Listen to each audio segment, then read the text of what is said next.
Hola, ¿qué tal? Sean bienvenidos a un nuevo podcast en donde hablaremos sobre qué es el Estado. Mi nombre es José Ángel Martínez Alejo del CEMSA 19 Flores Magón. Y pónganse cómodos que ya comenzamos. En primer lugar, ¿qué es el Estado? Pues el Estado es un modo de organización que permite la vida en sociedad y que comprende a una población en un territorio determinado y con un gobierno que lo administra. Desde el punto de vista jurídico, el Estado es la organización de derecho que ejerce un gobierno a través de las instituciones públicas y de una legislación democrática. Asimismo, el Estado como organismo hace uso del poder al servicio de sus ciudadanos, con el objetivo de que prime el bien común. La autoridad del Estado es legítima, siempre y cuando comprenda y coordine la voluntad soberana de sus ciudadanos, quienes deben elegir al gobierno de manera democrática. Existen estructuras de gobierno que no respetan la primacía de los ciudadanos y que se convierten en sistemas de dictaduras o totalitarismos, que vuelven al Estado un instrumento ilegítimo de poder, manejado por una minoría de la sociedad. Y para poder evitar ese abuso es necesaria la división de los poderes. Como segundo punto tenemos las características del Estado. Dicho así, el Estado se caracteriza por contar con una población que vive en sociedad a la que debe representar, un territorio determinado con sus límites políticos, un gobierno que administra el accionar del Estado mediante los funcionarios, la constitución o sistema de leyes definidas de manera democrática, el control de la recaudación de impuestos y el ejercicio de la soberanía a través del mandato de sus ciudadanos.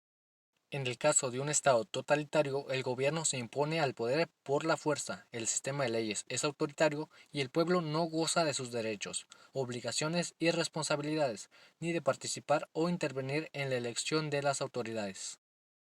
Tercer punto, la división de poderes.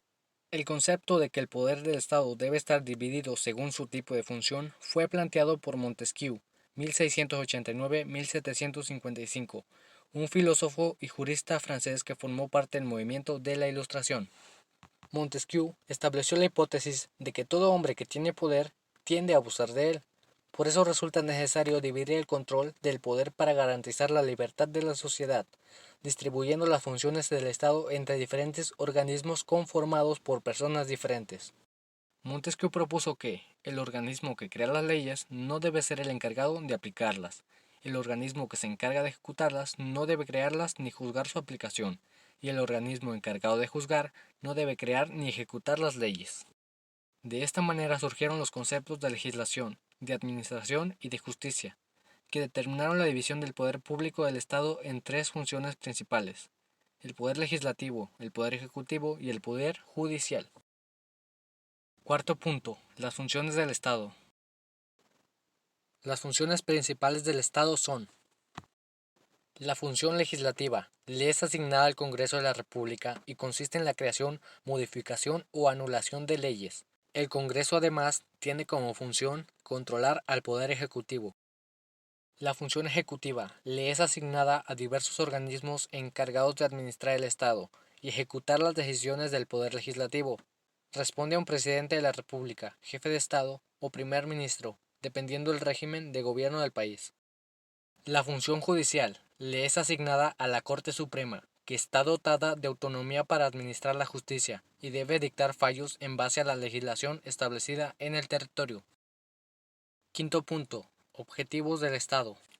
Entre los principales objetivos del Estado se destacan: mantener el orden y el cumplimiento de las leyes, promover el bienestar, la prosperidad y la seguridad de los ciudadanos, administrar los programas de gobierno y los asuntos públicos según el mandato de sus ciudadanos.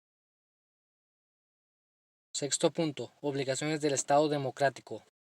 El Estado debe cumplir determinadas obligaciones con los ciudadanos, de las cuales se destacan: garantizar la seguridad pública, garantizar el derecho al sufragio universal, garantizar el funcionamiento de la justicia en base a la Constitución, garantizar la libre circulación de los ciudadanos dentro del territorio y garantizar el derecho a la salud, educación y trabajo. Séptimo y último punto. Modelos de organización del Estado. El modelo de división de poderes varía según cada país. Algunos de los modelos de organización del Estado más comunes son: el Estado unitario. El poder está concentrado o es regido por un gobierno que tiene unidad legislativa, administrativa y judicial, sobre todo el territorio nacional. El Estado federal.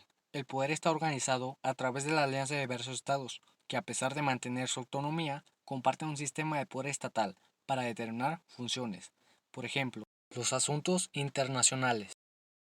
El Estado confederado es la alianza de dos o más estados independientes que se unen con un fin predeterminado y a su vez mantienen su autonomía.